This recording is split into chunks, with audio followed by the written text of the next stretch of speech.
do you think that evidence-based research is important towards solution-based therapy? That's a good question. I think that well, I think research is important first, and I think that the reason why research is important is because it is essential for us as clinicians to ensure that what we're doing is helpful and that we have that ethical obligation to make sure that we're being beneficial to our clients.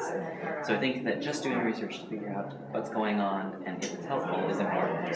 I think as far as evidence-based research goes, that's also important because I think that that holds a standard that people within the field and people outside of the field can look at that and say, there's enough evidence to show that this is useful for populations across the board, but also unique enough for each individual. And so I think that one of the things that I would say about evidence-based practice is that currently it's looked at pretty narrowly, and I think that where we could grow or do better is expanding what kind of research we're considering when we're looking at evidence-based practice.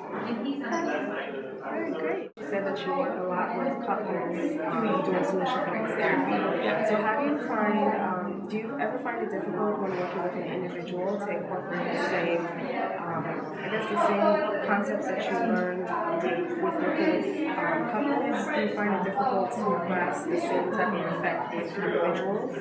No, I don't find it difficult. I guess kind of where the common theme is, I kind of feel like the most fundamental piece about Solution Focused is about having a purposeful conversation, and I think that you can do that with one person, or I think you can do that with two people. I think that the essence for me is kind of building solutions, and I think that meeting each client specifically where they are and building with them from a point is the place where the approach is useful. And so I think that doing that with one person or doing that with more than one person in the room, either way, if it can work, would be helpful.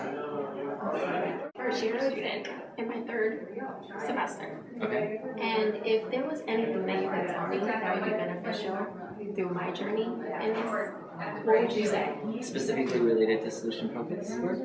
Yeah, as an MFT doing solution focused work. I think that what I would say, the most beneficial thing that worked for me, that was helpful to me, is to practice a lot, to be patient, so not try to be an expert right at the beginning, but also to videotape yourself if that's possible, and to watch yourself do therapy a lot, and watch what works and what doesn't work, and watch other people as much as you can, and watch what worked and what didn't, and do more of what's working for you. So I think just watching as much as you can after the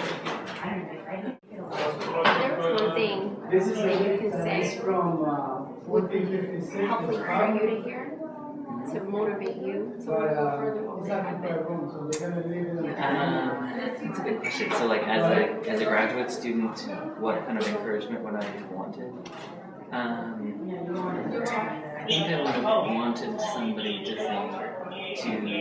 say I'm invested in what you're doing, and I'm willing to be helpful to you. So, not having the expectation that I needed to know everything or be. I think sometimes in education there's kind of this evaluation piece of like, I'm testing you, and there's a hierarchy, and I wish that hierarchy had been eliminated in some sense and just said, what do you need?